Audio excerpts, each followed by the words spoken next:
There it is. Ready to go.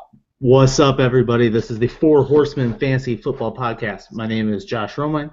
With me tonight, you got Joshua Van Cleve down there. What's up, dude? What's happening? What's happening? What's happening? We got Alex Deviney Stoner. How you doing, my man? Hi. And Brent Walker. Hello, Brent. Hello, Josh and Alex. All right, tonight's the AFC North breakdown show. So we're going to be doing that. We're going to do my random question and do a little fantasy stock watch. I got a new segment that we're going to do called Who Am I? So it should be pretty fun. So we'll see how that works out. We've not done it before, and I literally just came up with it earlier today, so I like it. But I think it should be a pretty good time. Games are fun for everybody. Yeah, it's kind of a game. I don't know if you guys will get them. We'll see. Anyways, so my random question of the night. I want to know what your guys' favorite cartoon was growing up. Ooh, I know you guys watch cartoons. Yeah, Looney Tunes. Looney Tunes? Yeah. It's a classic. Oh, man, I'm going to get this wrong because I grew up watching The Simpsons probably the most, and they're still going on. But I don't know. It was a good show. I'm going to have to say Doug, probably. I was a big Doug fan. Dude, Doug was so good. Yeah, I'm trying to think if there are other ones. I really liked the 1.5 episodes I watched of Beavis and Butthead when they first aired until, and my parents are not strict at all, but that was the only show they ever told us that we could not watch. My mom watched it the first half, and she was like, "No, sorry. We put up with Ren and Stimpy. We're not doing this." We never had cable, so we had Farmer's 5, so I had to wait till Saturday for Saturday morning cartoons. Oh, yeah. There was a lot. I mean, nostalgia purposes, I always love Pooh. You know, fill me some Winnie the Pooh all day long. Love that. I hate Winnie the Pooh. Oh, what? Like, literally hate Winnie the Pooh. For the record, I just wanted everyone to know Alex says he, for nostalgic purposes, really likes Pooh. Just saying. It's so true. He did say that, and he does love Pooh, so it actually works out. I love Pooh. But those Nickelodeon ones, like Doug, those were so underrated. Yeah, they were so good. Doug was so good. It was like the best cartoon ever. Yeah, I missed it. Yeah, there were a lot of those that were pretty good. Yeah. Did you ever watch Are You Afraid of the Dark on Nickelodeon? Well, the Snick, that was Snick was the bomb. That was the best. So Love good. Snick. What, Josh? I said when I had to go over to a friend's house to watch like that shows. So only when you had slumber parties were you watching Snick? I love that temple. Legend of the Hidden Temple? Yeah, that was a great that was one. fun. No, that show was great. I heard, I was reading something they were going to start bringing a couple of those shows back. I think they're bringing back Legend of the Hidden Temple. Yeah. Guts, yeah. Uh-huh. Guts was great. I was completely in love with that chick, whatever her name was. You know, like they had Mike O'Malley, and then there was that girl. I think she had like a boy's name or something. I can't remember what her name was, but yeah, she was dressed like a referee. I was totally in love with that chick. I'm gonna have to go back and check it out. Yeah. All right. Well, let's go ahead and get into our fantasy stock watch. So the stock is up on Dorial Green Beckham after numerous instances where the Tennessee Titans questioned his work ethic. DGB was sent to the Philadelphia Eagles in exchange for journeyman offensive lineman Dennis Kelly. This puts DGB in line for a starting role in Philly, where it was said he had been stumbling down the Tennessee depth chart, falling behind. Did I type that up weird? Sorry. Yeah, it was a little strange. That's okay, though. Sorry. I made it. I totally forgot, and I typed them up really quick. Well, you know how much I love those Tennessee wide receivers. So DGB moves to Philadelphia. Alex is an Eagles fan. I'm sure you've got feelings. He was my favorite wide receiver coming out last year just because of his size. I know that he has some issues, off the field or just getting, motivated. But they gave up nothing for him. I mean, this is a second-round draft pick. Just last year, he was coming into his own, and I read a couple of articles where they said ridiculous things like untapped potential. The guy was a rookie last year. I mean, okay, there were not expectations for him to be a 1,500-yard receiver. I think he did fairly well in his rookie year, and he started hitting his groove toward the end. I see nothing but upside for the Eagles. Like they didn't lose anything. They probably gave away a player they weren't even going to keep. Oh, it seems like it was a really good trade. I saw somebody post on Twitter. I don't know who to give the credit to, but I had seen a rookie season comparison between DGB and Dez Bryant, where their numbers were super similar for their first. Really? For the first season. Both had missed some time. So there's, like you said, like we haven't even tapped that potential. Like you can't say it's on tap because you don't really know yet. Well, and I think that. It's great if I don't have it on the actual stock watch, but Tajay Sharp, they really like him, so it kind of sounds like he's going to end up being a starter for Tennessee, and it moves Kendall Wright into the slot, which I think is probably a better fit for him. Mm-hmm. I mean, I think that both parties kind of ended up getting something. I think they just, for whatever reason, the Titans just wanted to get him out of town, which seems a little crazy to me. I mean, like I said, a lot of potential and just one season, and the Eagles needed help. I mean, the preseason game was not good as far as the passing goes, so they needed that help. Yeah, it looked like, sometimes with those coaching changes too, where a player was drafted before a head coach takes over, sometimes they get in there and they don't like what was drafted before, or think that the player's got attitude problems, whatever. For whatever reason, they want to move on. But Brent, how do you think this affects the other Philadelphia wide receivers? Even today, I read from numerous beat reporters how Ruben Randall just doesn't look impressive, and Nelson Aguilar is just not living up to his capability, and who else is there? Like, now all of a sudden you bring in DGB, and it kind of makes me wonder, like, I was probably the one that was freaking out the most to draft him later on in drafts, and I wasn't very confident in taking him just because of all the stuff I've heard, and now he's just been traded to the Eagles. Like, Tennessee obviously didn't like something. I don't know what that was, but they didn't like something, and now they traded him to the Eagles. I think it was great for the Eagles because they basically did get him for nothing, and he could be a standout player there compared to all those other lackluster wide receivers. So I think he does have great opportunity with the Eagles, possibly with a better quarterback. We'll see. But, right now, good for the Eagles, and we'll see if something comes about with why this was a big trade, and I don't know. We'll see. Do you think it hurts or helps Jordan Matthews? Honestly, I think it'll take a little bit off of Jordan Matthews now. I think he might actually produce a little more, but I think coverage-wise, it'll take some coverage away from Jordan Matthews, especially in the red zone. So he might get an uptick in red zone targets. I think that's good. I liked Jordan Matthews before. Obviously, a lot of his production had come in garbage time, so you don't really know what he's going to produce. But I think getting at least a big-bodied receiver like Dorian Beckham, who could play football, he's got talent. I don't care what they say about the other stuff. He's got the talent, so hopefully it can pan out. I'm excited. That's all I can say. I'm thrilled. I saw your Facebook post. It made me laugh. I'm so excited. I'm not even kidding. I am so excited about this. Well, let's move on to the next piece of news. Another player that you love. The stock is up on Jordy Nelson. The NBC Sports Zach Jackson reports that Nelson has passed the physical and is ready to report to camp. Van Cleve, what do you think about this Jordy news? I mean, we covered it kind of before. I think nothing really has changed. I mean, it's uptick just because he's off the PUP list, which is a good sign. It's a good sign for his knees healing right. Yep. He's on track to start week 1.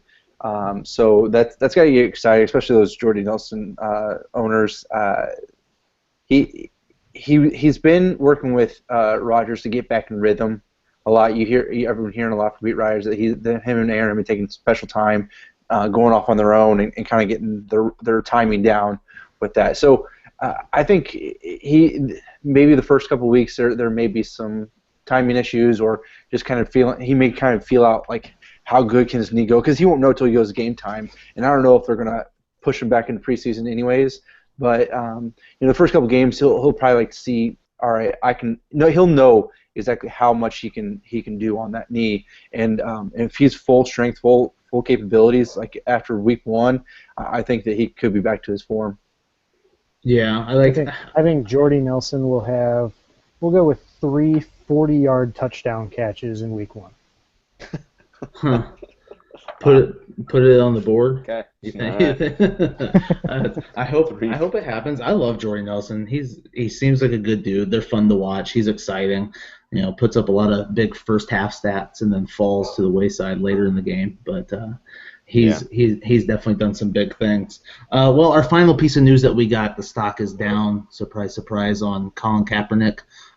Niners beat writer Matt Barrows is reporting that Kaepernick is suffering from arm fatigue, and it isn't a serious injury. However, only a couple weeks into camp, his job's on the line, and that means that Kaepernick could lose out to former first-round pick Blaine Gabbert. I think that it really shouldn't come as too much of a surprise, but I think now's the time we're going to start seeing that come to fruition. So, Alex, you got something to say?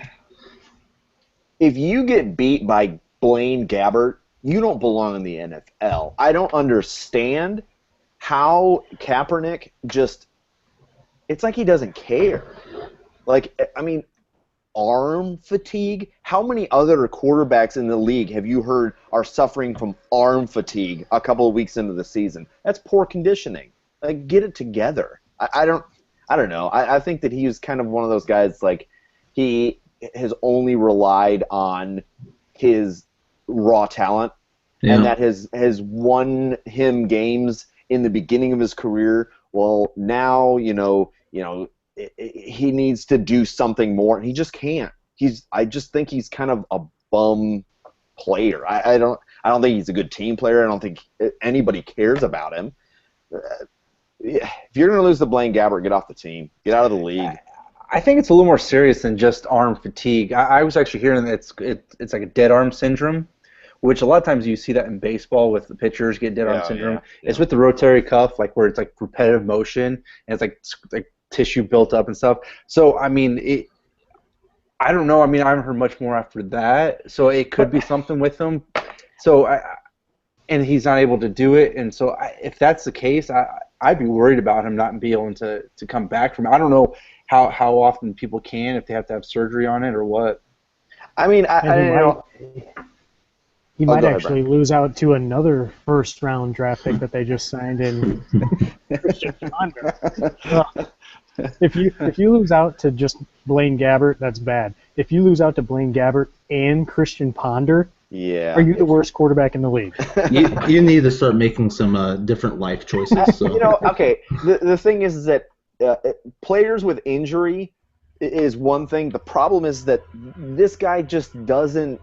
Like I said, I don't think he cares. Like, I would want to see a lot more fight. If his arm is dead, okay, Peyton Manning won a championship not being able to feel his fingers on his hand. Like, he sucked. He was terrible, but he got the job done. And I understand that there was, the defense and stuff. Okay, so you do more, play action, more dump-off passes. Still, I don't know. It's frustrating to me. Well, you are right with he doesn't seem like he doesn't care. He actually so there's been reports too that, and he doesn't have that command of that locker room. Like, the players aren't behind him. Like, he goes and eats by himself and stuff. Like, he just kind of comes in, headphones on in the locker room, and doesn't really pay attention, doesn't really interact. I've heard a lot of reports about that with him. So I think I think it's his mentality, like, because of his how he grew up and stuff. So he always has a chip on his shoulder. Doesn't think anybody. I don't know how he can get that locker room back unless he gets some fire underneath him and starts actually showing that he cares. Dude, Cap is like a real life Beats by Dre commercial. Like, the dude just walks around with his headphones on. People are throwing eggs at the bus. Hopefully it works out for him. He got paid. You know what I mean? And then it all fell apart after that. I mean, another thing where I say never pay a player $100 million.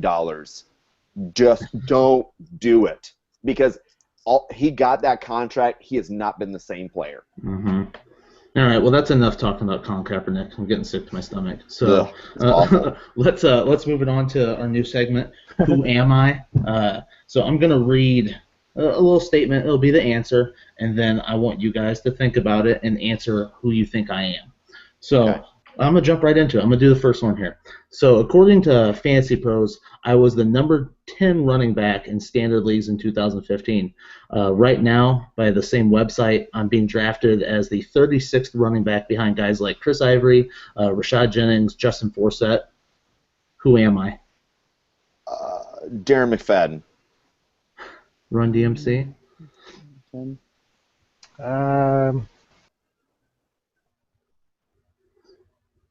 I don't know.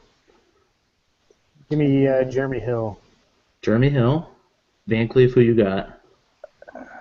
I think Jeremy Hill figured. Oh man, I was going to say Jeremy Hill too, but I'm going to say T.J. Yeldon. Okay. I don't know why. So how about I give you some stats from 2015, see if it clears it up, because none of you are right. In 2015, he had 98 rushes for 336 yards. He had 80 catches for 755 yards, 9 total touchdowns. He was the number 3 Theo PPR. Riddick. Good guess. Oh, One more 3. time. Okay. Number 3 in PPR. According to Duke Johnson? Deion Lewis. Deion Lewis. These are all great guesses. It's Danny Woodhead. I got it. Oh. So, did you say it, Brent? I missed it. Yeah. So, what do you guys think about Danny Woodhead? He gets no love. He's more of a receiver. Like, can you really depend on that? His games he scored 4 touchdowns in one game last year. I think that my biggest issue with Danny Woodhead is simply that the reason he was so involved was because Melvin Gordon was so uninvolved, and I think that that's going to change this season, and I think that's the reason why he's going so late in drafts. You can't always trust a guy that doesn't really rush the ball as your running back. Deion Lewis is another example of that.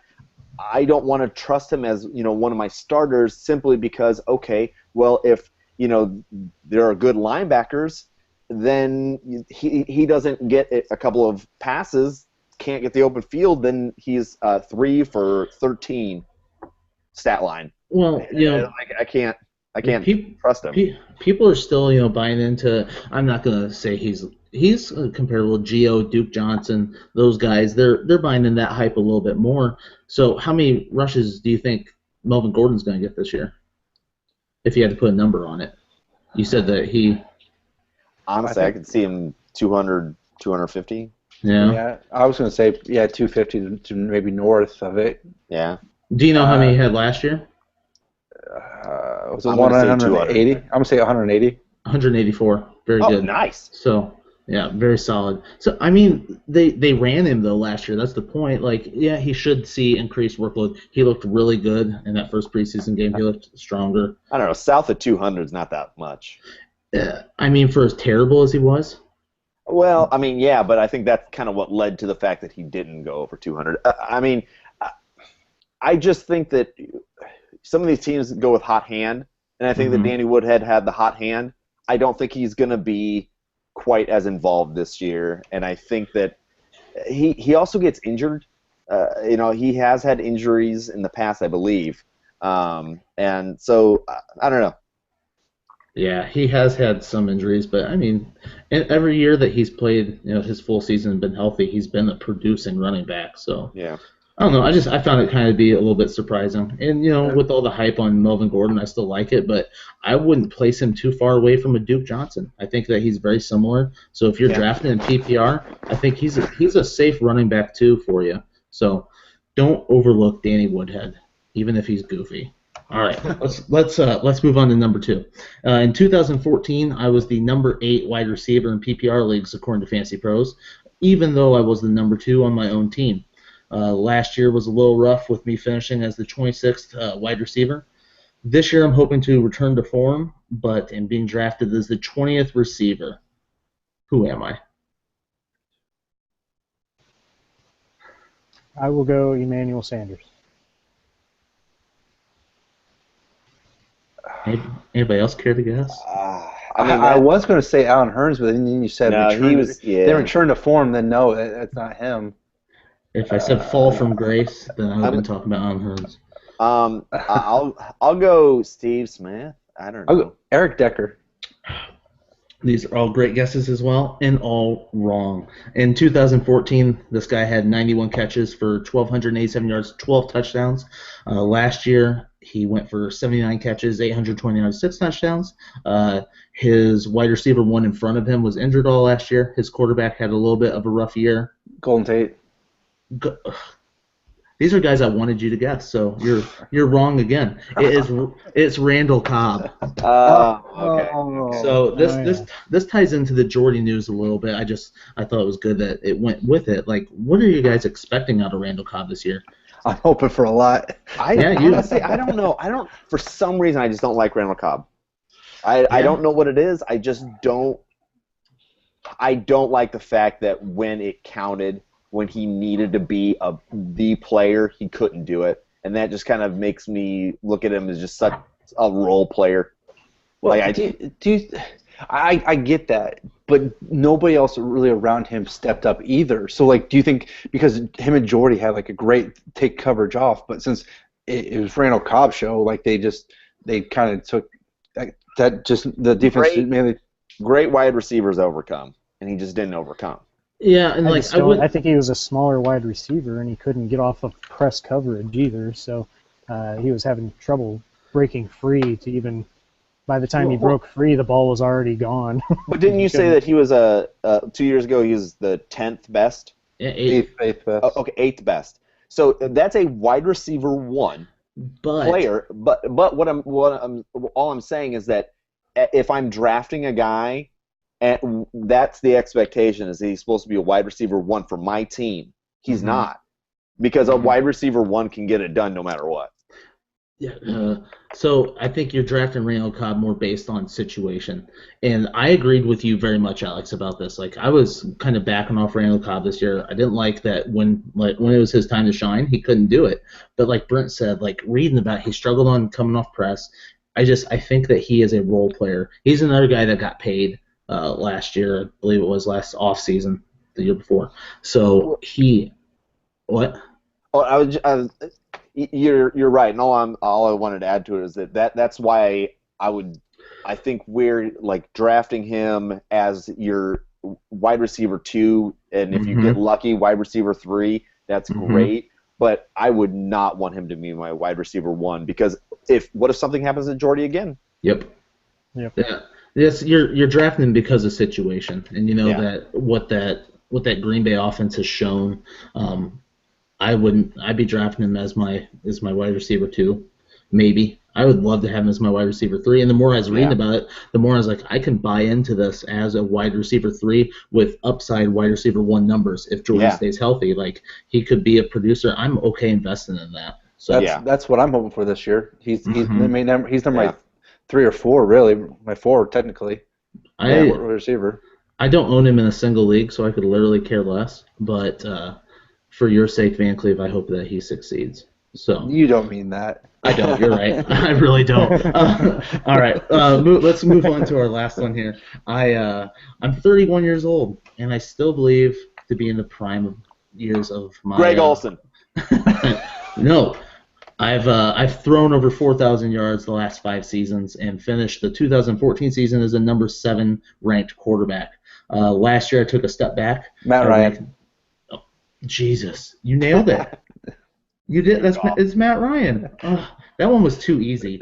So what I wanted to say before you rudely interrupted me reading my bio. According to Fantasy Pros, he's being drafted a spot ahead of Teddy Bridgewater and behind Marcus Mariota, Jameis Winston, and Kirk Cousins. So you nailed it, Van Cleve. But one spot ahead of Bridgewater. One Gross. Spot. That's what I'm saying. I think it was like the 19th. 17th, maybe somewhere around there. I'd take him as my 19th. Draft him as the 19th quarterback. I don't understand what happened to him. Because honestly, wait, are you serious? It was Matt Ryan. Yeah, it was Matt Ryan. He's 31. Yes. Yeah, he I was did not drafted realize he in was that old. thought he was younger? 2007, 2008. So I Mhm. mean, that makes sense. Mm-hmm. Yeah, I'm but definitely right about that. I think what I'm shocked is that he ended up throwing for 4,000 yards the year before, because honestly, the last couple of years he's been off, and I don't know what the problem is. He's got one of the best wide receivers in the game, and 2 years ago, Roddy White was all right. I don't know if that's the problem. They just don't score touchdowns, and Well, he's always seemed to be a yardage guy. He's always seemed to get to 4,000 yards, not very much over and very little less, but he didn't get the touchdowns, it seemed like. He's always been a yardage guy. yeah. I think his high in touchdowns was 31 one season, and then he's had like 28, 27. But I don't know. I think it might have something to do with the Roddy White thing. Maybe he just had literally had nobody last year. But yeah, in 2014 he had almost 4,700 yards. 2013 was 4,500. 2012 was 4,700, and those were 28 touchdowns, 26 touchdowns, 32 touchdowns, respectively, in that order. So last year it dipped off a little bit, going down to 21, which was Julio's problem. Julio last year had the same amount of catches as Antonio Brown, but didn't have. I think he had 2 less touchdowns. So Yeah. if Matt Ryan can connect on those touchdowns, he could be a sleeper for teams. I think another key thing that people don't really talk about is that those early years he had Tony Gonzalez. He hasn't had a good tight end since Tony Gonzalez retired. I think that, and also there was a couple of years where they were still trying to figure out the running back situation. They're still kind of trying to figure out that running back situation. So I think that part of the problem was that at the beginning of the year they were able to run the ball like crazy, and then it kind of balanced its way out a little bit, and then it was just him and Julio, and there was nobody else helping. So I think that, I don't know. He's a little weird to me because I don't really understand why he didn't do well. But yeah, it might be a little about. He still had over 4,000 yards passing. Like, it was still a decent season. He just didn't have those touchdowns that elevated him to the levels they've been at before. All right, well, that's it. Those are the 3 that I have, so that was fun. Josh, I think you're the only one that got one right, so you win. Yay! All right, guys, let's go ahead and move this into our breakdown of the AFC North. We want to lead it off with Brent. You had the Cincinnati Bengals. Who dey? So, what questions you got, buddy? Who are they? Who are they? Great question. I'm just going to go straight into the question, and Alex, I'm going to start off with you, and you guys, everyone can chime in on this, but I want to get your opinion first, Alex. So Jeremy Hill or Giovanni Bernard this season? What are you personally doing? Well, I don't have them in anything, but if I had one, I would want Giovanni Bernard. I don't like a running back that he dipped. Jeremy Hill just dipped, and I don't really understand why. It was almost kind of like he just, and the one that picked up the slack was Bernard, and I'd rather get the guy that can pick up the slack and be consistent, maybe not as high of an output, but be consistent for me week to week, simply because I don't want one week where somebody Jeremy Hill was consistently bad. But what I'm saying, he was very consistently bad. But I would rather have a guy that will, and plus he's involved in the passing game, especially in PPRs. You want Giovanni Bernard over Jeremy Hill. Jeremy Hill, even in his rookie year, he would have a game where he would put up, in our league, so it's a little inflated, but like 40 points or something like that. Then, if he didn't get a couple of touchdowns, then it might be around 20, 25, where Giovanni Bernard was pretty much straight around 30. So I think that Gio's consistency outweighs the kind of boom or bust that Hill can produce. What do you think, Roman?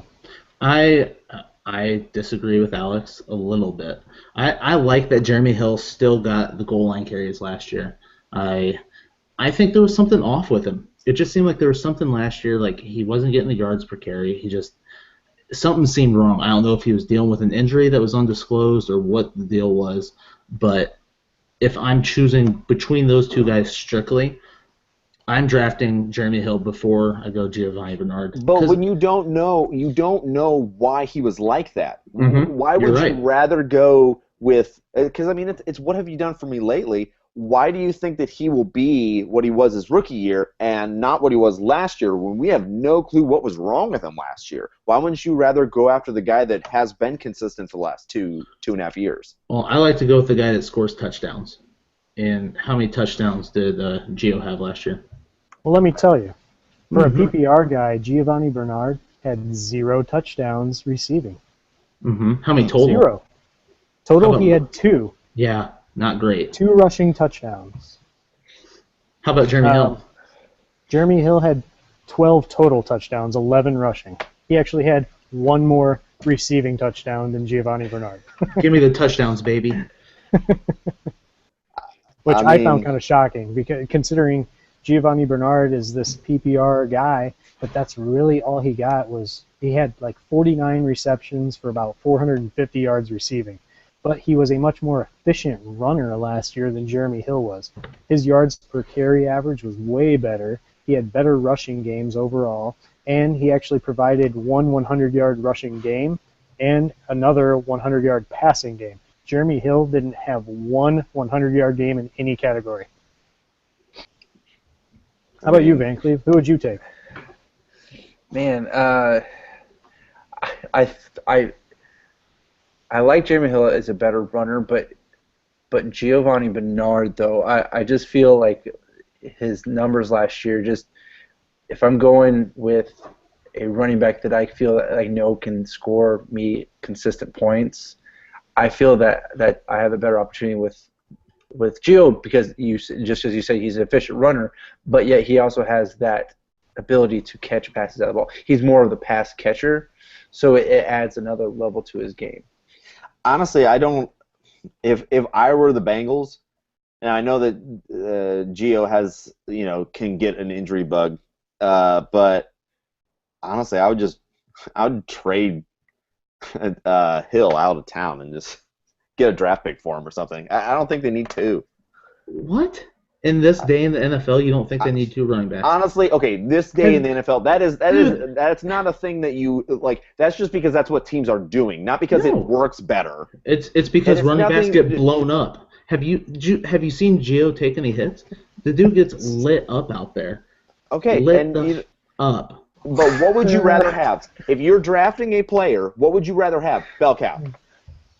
So in fantasy, I would rather have once that again, situation. Alex, you're the guy that loves handcuffs, and you are arguing completely against it. I'm not arguing against handcuffs. I'm arguing against. I want a clear starter. Okay. I want one guy. Okay, and I agree with you. If I'm talking as a fantasy owner, I say, hey, Bengals, go ahead and trade Jeremy Hill away, and let's give it all to Gio. That's not going to happen. They're not going to do that. Last I checked, this was a fantasy podcast, so I am following that exact thought process. You understand in fantasy that we still have to play what the NFL teams are doing, right? Like, we can't make a call. Fair enough. Like, I'm just saying I don't like it, and I'm saying that I wish that they would send him out of town. Listen, Marv, you need to get Jeremy Hill off the goal line, throw a screen bubble pass to Gio every time. He will score it. Another thing to add with Jeremy Hill is he didn't even eclipse 63 yards rushing until week 11 last season. And overall, he only did so in 3 total games. Went over 63 rushing yards. Have him, Romine. I'll take him. Have him. So I guess my question to you guys is, who would you rather have based on value right now? Jeremy Hill in PPR leagues is going right around, looks like the turn at the 4th, 5th round. Or would you rather have Giovanni Bernard, or I'm sorry, in PPR he's going at the turn of the 6th, 7th round. Jeremy Hill is. In PPR, Giovanni Bernard is going 6th round, 2nd pick. Who would you guys rather have at the value? Gio all day. You're crazy. Give me Hill in the 7th round. You are seriously basing this solely on the fact that he had touchdowns. Now, you take away a couple of those touchdowns, he isn't worth his weight in fucking Charmin. You can wipe his ass with tree stump. Piece of shit. Well, agree to disagree. When in Rome. When in Rome. All right. Well, good talk there. So my other question, I'll direct this one to Van Cleve. I just want to see if there's any other valuable players on Cincinnati worth drafting. As far as pass catching, we all know Dalton is kind of like a perfect quarterback 2 with quarterback 1 upside, but what other passing game options is there worth taking in Cincinnati? And what happens if they bring in another veteran like a Marcus Colston or a Roddy White? How does that affect other pass catchers? You obviously mean other than A.J. Green, right? Yes, of course. Okay. Yes. Okay. Other than A.J. Green. Nobody knows him anyway. I think if they do, Tyler Boyd is a rookie, and he's got a lot of hype because he's going in that offense, but you haven't seen a number 2 in Cincinnati really emerge. They'll have like games where they'll do great. They'll have over 100 yards. They'll have a couple touchdowns.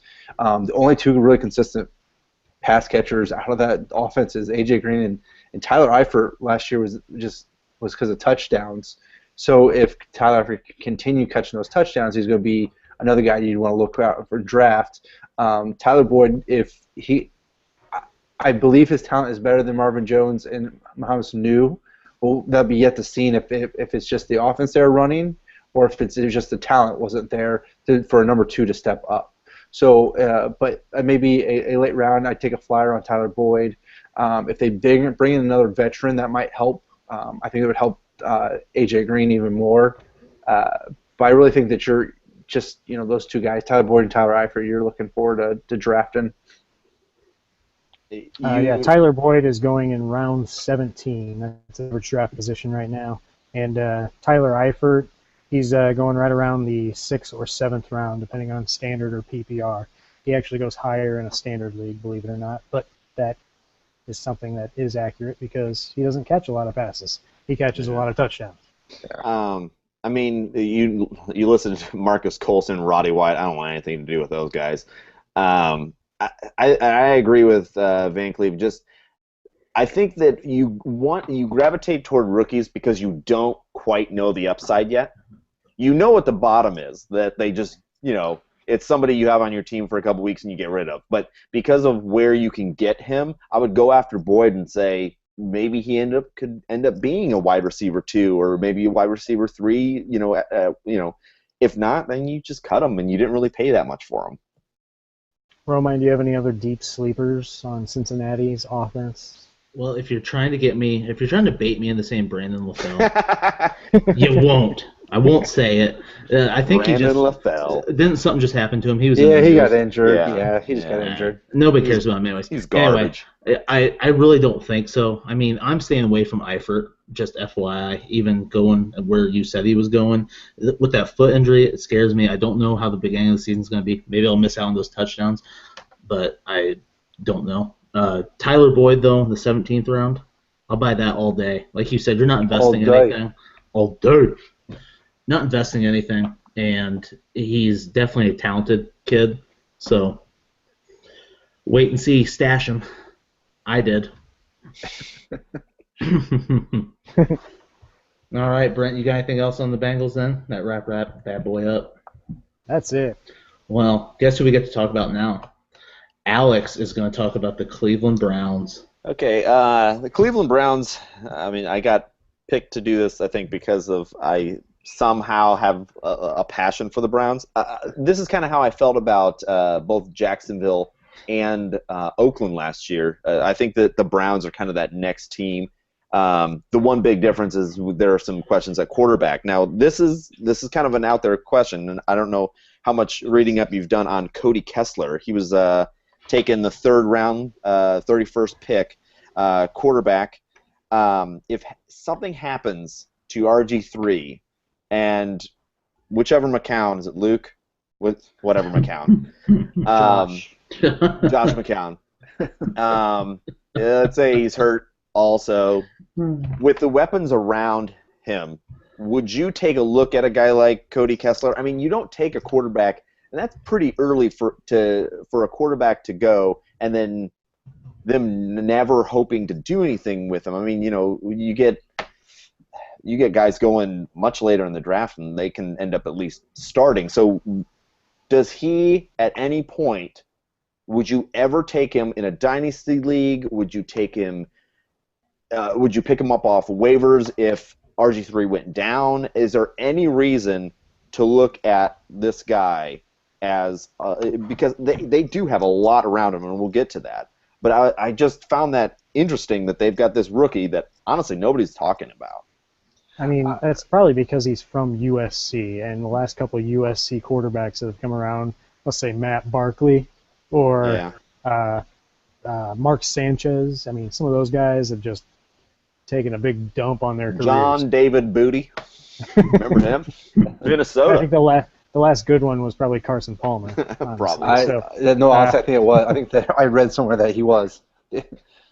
So, I mean, unless you have such a deep roster or such a deep taxi squad of some sort, then I don't see any reason to draft Cody Kessler. You would have to see what happens with him. I wouldn't even take a flyer at this point. Yeah, unless RG3 breaks his leg and It's totally McCown possible. gets the Zika virus, then I'm not thinking. It doesn't even affect him. The reason that's true. How do you know? The reason Is he gonna have a baby? Yeah. Maybe. The reason I asked is simply because those two guys, McCown was injured last year, and then RG3 has a outrageous rap sheet on injuries. So kind of going into other things here. After Week 8, who do you think will be the top 4 producers receiving for the Cleveland Browns? Now, I don't necessarily mean total yardage, because I didn't want to completely cut Josh Gordon out of this, but as far as production week to week, who do you think are going to be the more consistent players? I think Josh Gordon, Corey Coleman, Gary Barnidge, and Duke Johnson. Duke Johnson, yeah. Yeah. Some other. I'd venture to say Duke Johnson would top that list. It's completely possible. Another, we talked about Terrell Pryor on other podcasts. That's a possibility. Andrew Hawkins is still on this roster. He's so tiny, and I think that it's just getting a little too crowded. They have 5 wide receivers that are rookies. Oh, sorry, 6 wide receivers that are rookies. And right now, the highest, according to our lads who still have McCown as the starter, so I don't know how much you want to take this. Ricardo Lewis is the highest other than Corey Coleman. He's rated at number 6. Do you see, other than Corey Coleman, do you see any of these rookies, becoming a consistent producer, or do you think it's a little bit too muddy and it's just kind of get outside of a couple of guys, it's just going to get spread around? Jordan Payton is. I'm just kidding. But, no, Rashard Higgins, I think, has the potential to emerge. But I do like Ricardo Lewis. He had actually some good measurables in college and the combine. Yeah. He did real well too. So he has definitely a potential at becoming a relevant fantasy source if any of the other guys are to not become relevant. Yeah. Yes, that. It kind of launches me into the other thing, because essentially Cleveland, the more I dig into it, the more it's not so much like Baltimore that it's just this jumbled mess. It's more there's a lot of youth, there's a lot of possibilities, but those possibilities bring up the same kind of situation that you have in Baltimore where you don't know who you want to pick. But if you're going to take a flyer on a player that you can get either late in rounds, put on your taxi squad in a dynasty league, or even just grab it, like I said, the end of your draft, what guy would you want to grab at the end of your draft that people aren't necessarily targeting? Throw Higgins on there. Yeah, I think he would be the most relevant player, rookie, that probably isn't getting drafted until the very end of the draft. In bigger leagues, I would draft him over the other guys. I mean, I'm a big Ricardo Lewis fan. I just like his size. I think that his size is something that they don't. I can't remember how tall Gordon is, but I think that Lewis's size might actually be something where he can actually kind of be a red zone threat. I was just saying, I thought Josh Gordon was like 5'11". Is he only that tall? Okay. For some reason, I had like 6'1" in my head, but it could be right. I just think they have a lot of speed. You got Corey Coleman. You got. Oh, he's 6'3". My bad.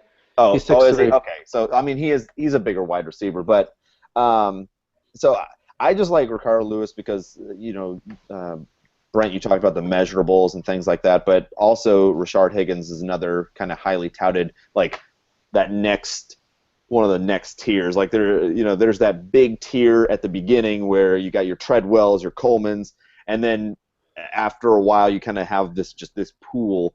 And I agree. I think those two guys probably have the best chance of doing something this year. So and with Higgins, like even during the scouting process and stuff before the draft, they were saying that he was probably one of the most NFL ready wide receivers.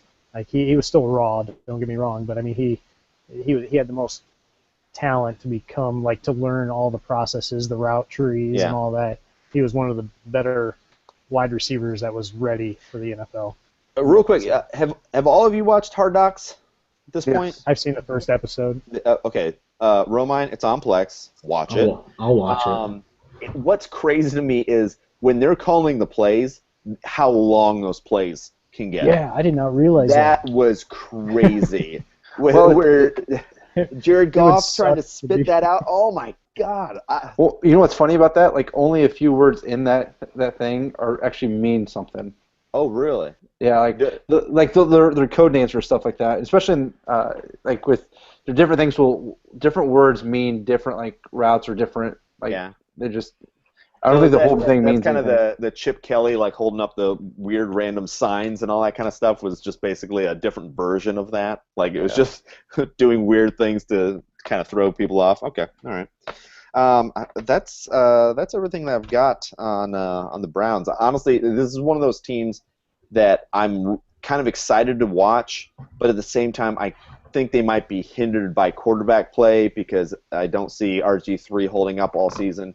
Josh McCown is boring.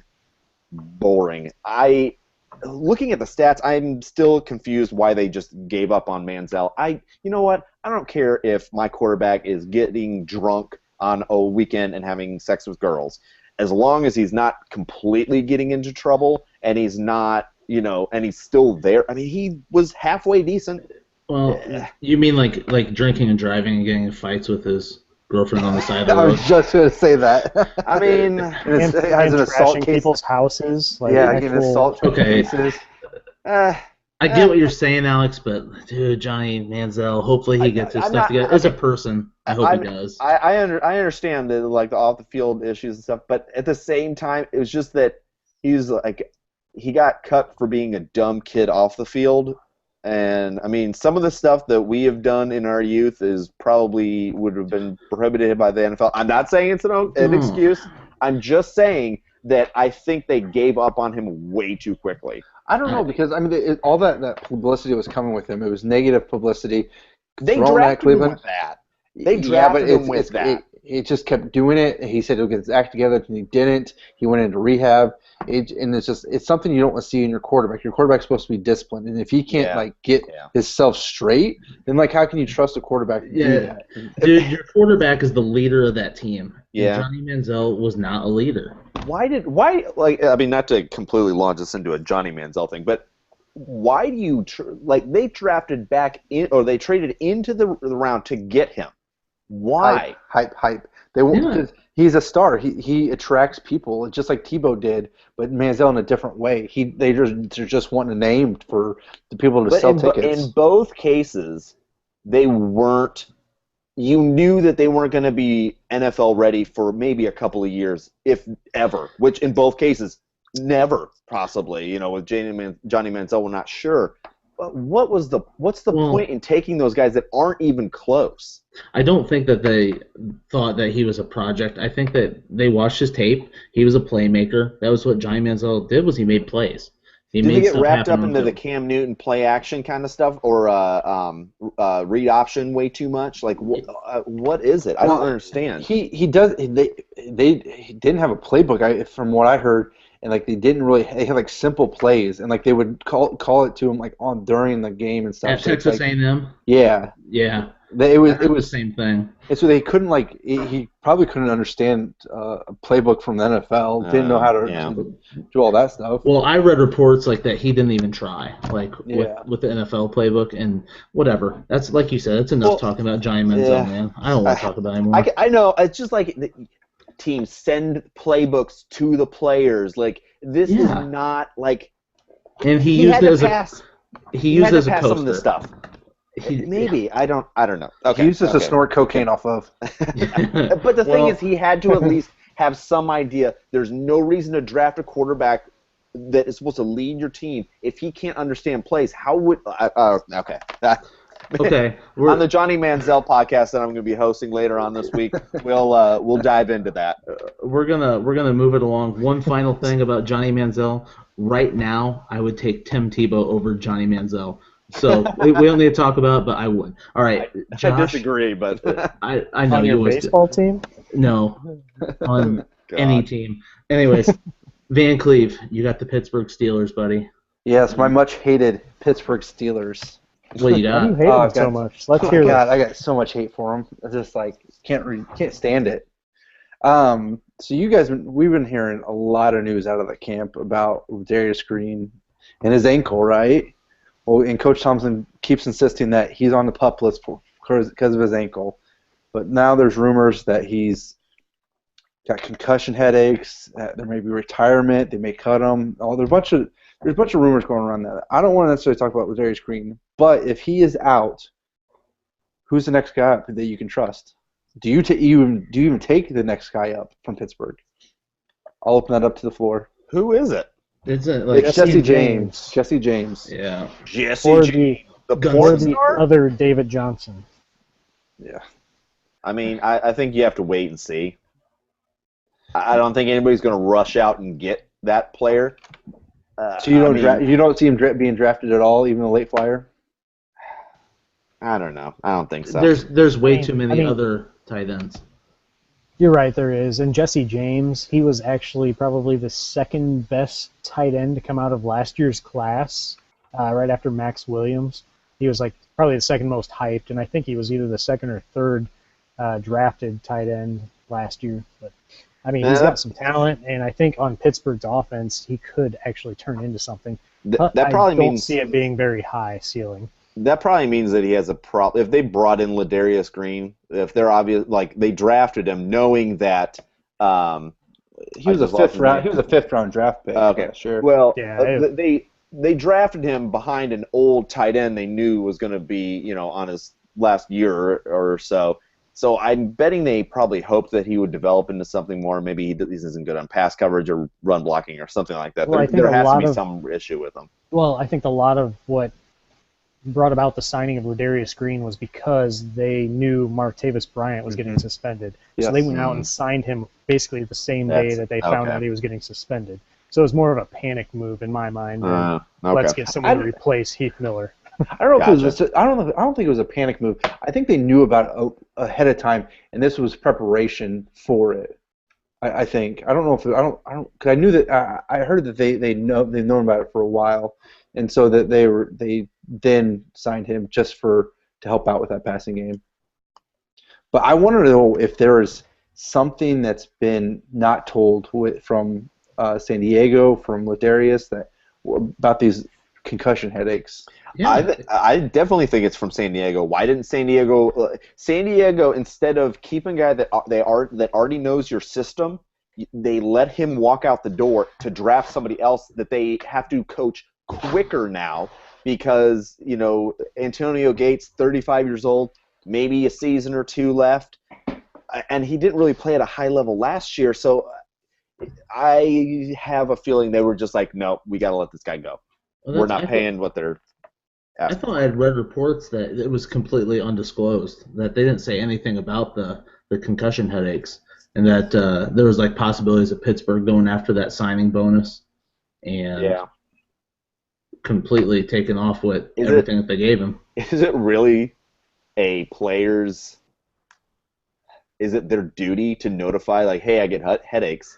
I think it is. Like, I think at least I don't know. I'm not an NFL player, obviously, with this body. I wish I was, but I'm not. I'm pretty sure that they do have to disclose all that stuff. Oh, yeah. I mean, well, don't they have to? I don't know if they have to disclose it, but all players have to go through a physical before they're signed, though. Yeah, so that's part of a physical. That's different. You don't think a concussion protocol no, because here's the thing. Concussion headaches can come and go. I mean, you could go for weeks and be totally fine, and then in a week's time have 3 or 4 of them. I mean, they're this silent, detectable thing. A person has to tell you. Like, you might see them as like lethargic or something along those lines, and they're just like, oh, they got a headache, and it comes in waves, and sometimes you get over it, your brain heals, you're fine. Sometimes you're stuck with it. It's one of the most temperamental and kind of frustrating things. I don't think that Ladarius Green. I'm spitballing here, but I don't think that he went into something saying, yeah, I'm totally fine. He probably was totally fine. Then he starts practicing, getting into like higher, reps and getting bumped around and stuff, and all of a sudden then the headaches come back. I totally can understand that. All right, so moving on to my next question then. And it is kind of an obvious one. You have Martavius Bryant, who is out. You have Le'Veon Bell, who's suspended in the first 4 games, and then you have now this thing about Ladarius Green. And besides Brown, who do you take on that team? Who's going to? I mean, it's again who's going to step up, but who do you go after? Do you go after anybody at all on that team? Here's my take. I was all in on Wheaton over Coates, and then I was starting to flip-flop. I was really starting to like Coates leading up to the first preseason game, and then he fumbled twice in the first preseason game. Jitters. And I was like, I'm going back to Wheaton. But the thing is that Wheaton has had opportunities to show what he can do, and he has not done it. I don't like the fact that...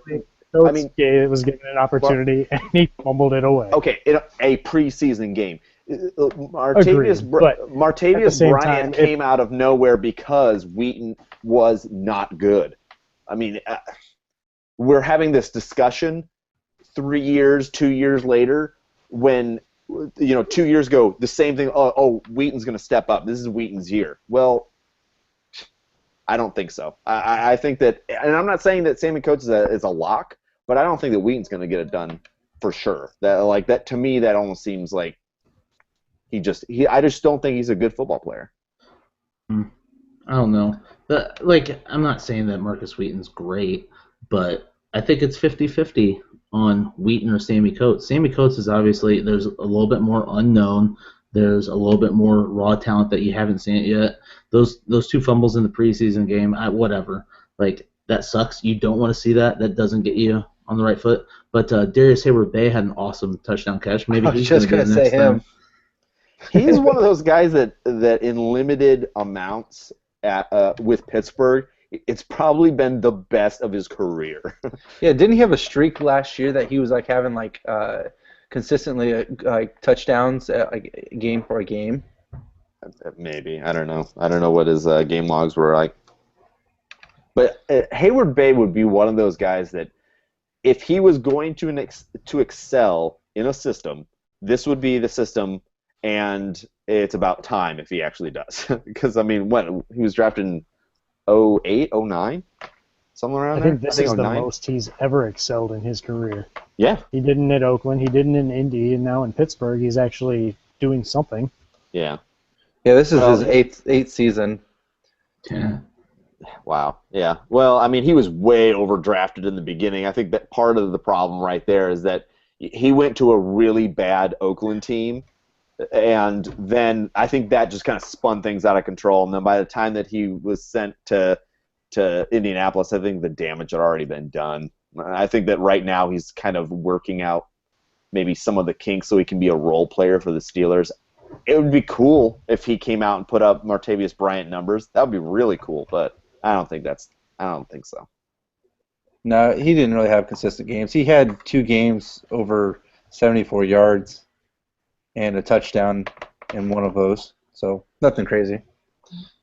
I was kidding anyways. I would take Marcus Wheaton over Hayward Bay any day of the week.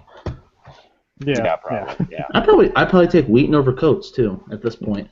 Not me. I take Coates. I think it's really close. It's a coin flip to me. I think it's really close. My only thing is just because Wheaton has, no pun intended, dropped the ball already, that I want to give Sammy Coates a little bit more of the benefit of the doubt. Like, okay, one bad preseason game, he's got to calm down and take care of the ball. But I don't know. I kind of feel like I know the ceiling on Wheaton, and I don't on Sammy Coates. I don't know. Wheaton did a decent job filling in for what's his nuts last year. Who's the guy who just got suspended? Martavius. Jesus God. Oh my gosh. I completely forgot his name. I'm glad we can talk fantasy football. Yeah. I feel like I'm on the Pride podcast right now. We don't study it all on Pride. Who's that one guy that's really good? I love the thing is that I have all these notes and stuff like that for this podcast. Me and Brandon just sit down and we're just like, hit record, let's go. I like your team, Brandon. I like your team, Alex. Hey, we have good teams. We have good teams. Okay, you're upset because you aren't in the conversation of one of the best teams right now. So I think that's because Van Cleef's team is terrible. So that is true. His team is awful. Josh, do you have anything else on the Steelers? Now his pride's hurt. He's upset. He's gonna. Josh, did you hear? Did you hear my question? I did. Let's move on. Remind me. Okay. All right. Apparently we're talking too much. Yeah.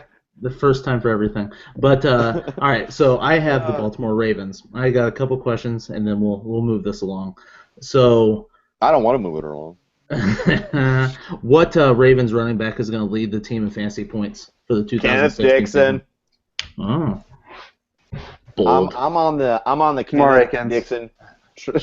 In rushing? Yeah. Yes. I hate you, Van Cleef. Here's the reason, and this is kind of, when you're looking at, and we've talked about this several times on the show, when you're looking at the players, you've got Justin Forsett, who is coming off of injury, is much older. I think he's like 32, 33. I mean, he kind of started his career a little bit later. He was a backup for most of it, but.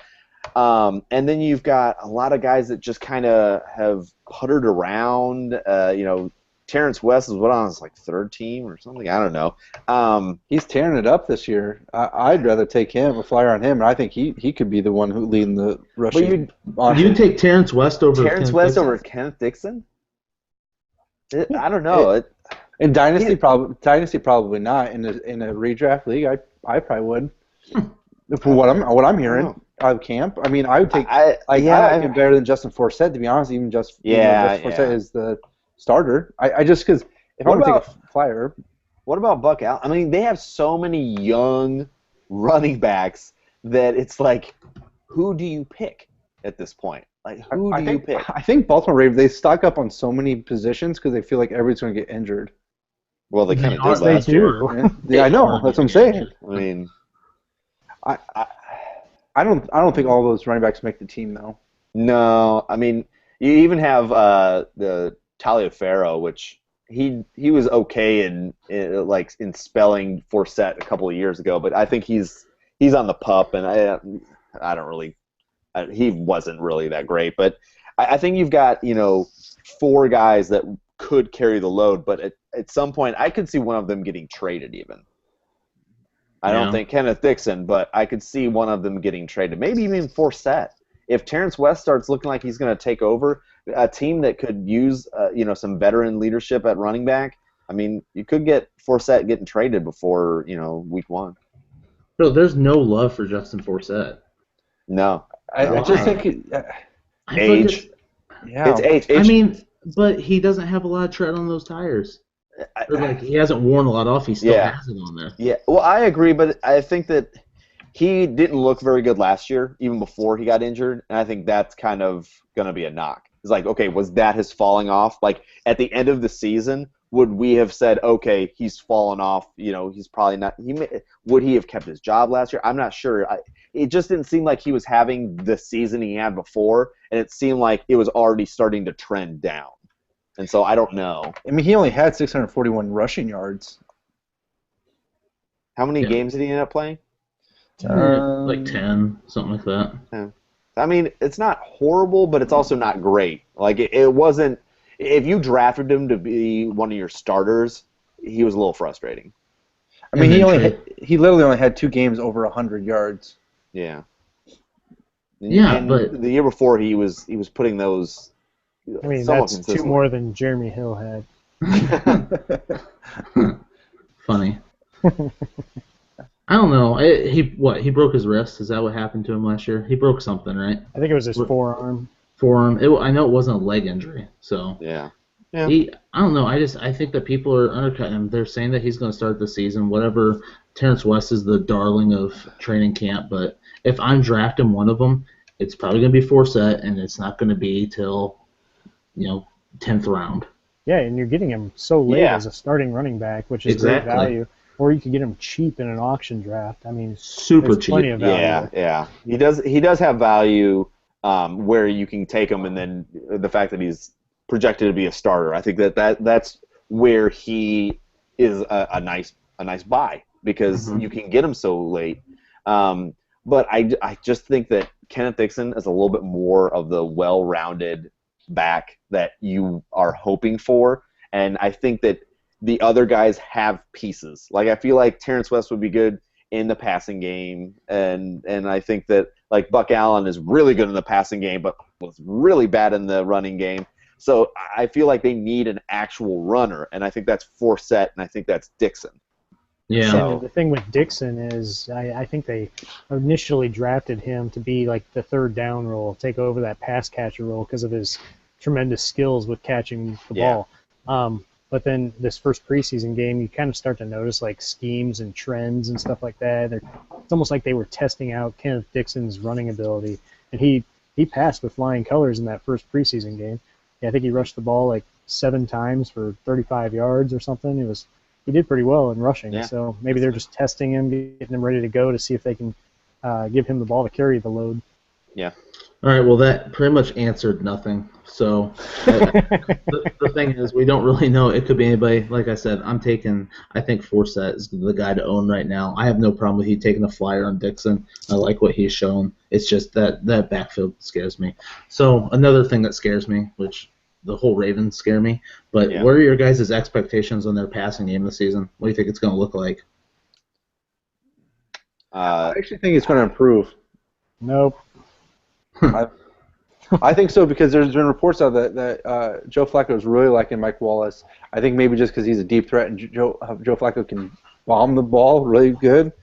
So I think it's going to improve. I think that you're going to get a couple of decent plays out of Mike Wallace, but he just seems to me like a very undisciplined player, and it seems like he could turn on Flacco really quickly. And I'm worried that because of there's so much upheaval, like there's no clear-cut running back, there's no clear-cut wide receivers. I think there's gonna be some mistrust, and they're trying to figure all that out. And I think if the locker room is kind of getting split, I think that Wallace is going to be kind of that guy that kind of tears it apart a little bit. But at the same time, I think I agree with Van Cleve. I don't think you can get much worse than what they did last year. So I think they have to go up. But sneaky pick is maybe you get one more 800-yard season out of Steve Smith.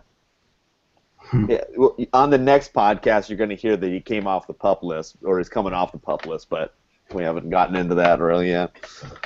I don't know. I just feel like that Ravens offense is probably going to be built through the run and passing the ball to their running backs and tight ends. I really don't see a whole lot of fantasy value in any of their wide receivers. You really think they got pass catching tight ends though?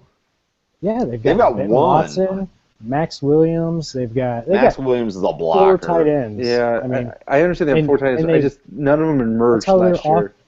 Their offense has always directed the ball into the hands of the tight end and the running back. It seems. Yeah, Ben Watson could be sneaky good if he can. Yeah. If he can put it together for another year. I mean, he did well with Drew Brees.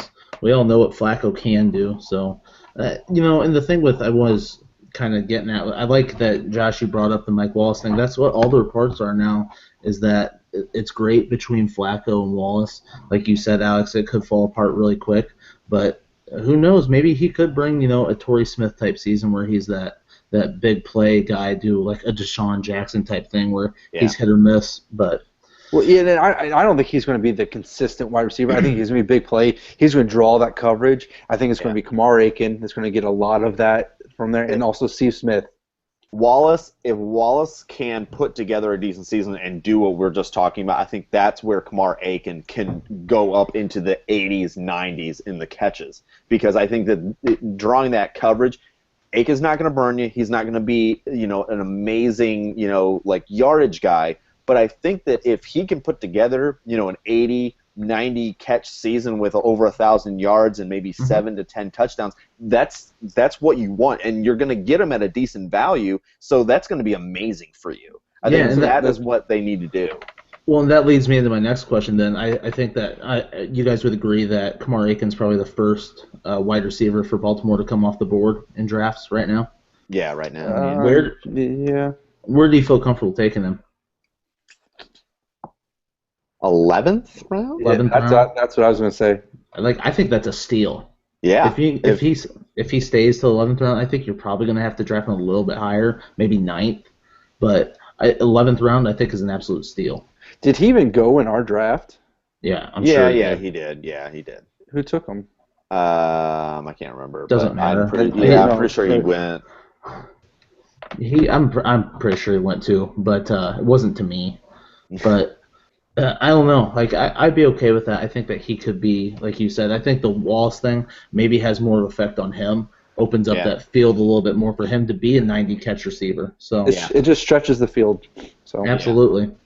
All right, guys. Well, that's all I got on Baltimore. So I will go ahead and close out this show. We had some fun talking the AFC North. We had some fun talking. Yeah, we had some fun talking. It was good times. Next episode, we're going to be talking the NFC South. So if you want, get on Twitter. Follow us at the number 4 Horsemen Pod. Get on the old email. Drop us a question at the number 4 horsemanpod@gmail.com. Thanks for stopping out, listening to us, guys. Peace.